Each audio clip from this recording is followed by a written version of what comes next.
আসসালামু আলাইকুম, welcome to another new video. কেমন আছেন সবাই? বছরে একবার আমি এই কাঁচা কাঁঠালের অপেক্ষায় থাকি। গরুর গোস্ত দিয়ে এই কাঁচা কাঁঠাল রান্না করলে আমার কাছে অনেক ভালো লাগে। শুনেছি অনেকে চিংড়ি দিয়ে রান্না করে খায়, আমি এখনো চিংড়ি দিয়ে খাইনি। যারা চিংড়ি দিয়ে খেয়েছেন আমাকে একটু জানাবেন চিংড়ি দিয়ে কেমন হয়। আর যারা চিংড়ি গোস্ত দুইটা দিয়ে খেয়েছেন বলেন তো কোনটা বেশি মজা হয়।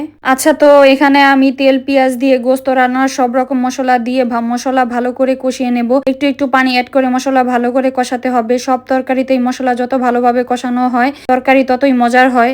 আচ্ছা, রান্নার ফাঁকে যারা একদম নতুন তাদের উদ্দেশ্যে কিছু কথা বলছি।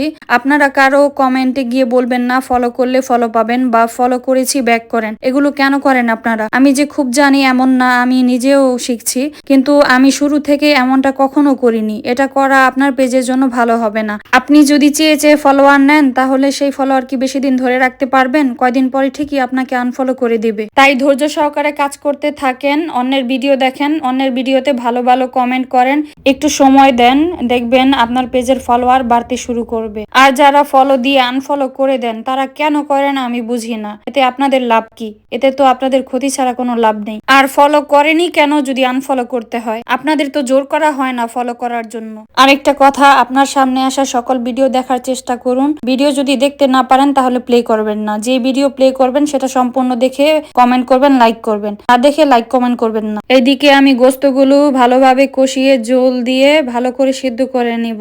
গোস্ত যখন সিদ্ধ হয়ে যাবে, ঝোল শুকিয়ে আসবে, তখন আমি কাঁচা কাঁঠাল দিয়ে দিব। কাঁঠালগুলো আগেই হলুদ দিয়ে সিদ্ধ করা ছিল, তাই বেশিক্ষণ রান্না করতে হবে না, তাহলে গলে যাবে। গলে গেলে আবার টেস্ট ভালো আসে না।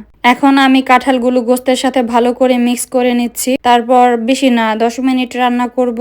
আর একদম শুকনো শুকনো করে ফেলবো, ঝোল রাখবো না কোনো। মাঝে মাঝে একটু নেড়ে দিব যেন নিচে লেগে না যায়। এই তরকারিটা আমার মায়ের হাতের রান্নাটা বেশি মজা হয়। কিছু কিছু আইটেম মায়ের হাতে করাটাই বেস্ট হয়, কারণ আমরা যতই চেষ্টা করি না কেন তাদের মতো স্বাদ আনতে পারি না। তরকারির ঝোল যখন শুকিয়ে আসবে তখন আমি আমার করা গরম মশলা আর ভাজা জিরার গুঁড়া দিয়ে মিক্স করে নেব ভালো করে।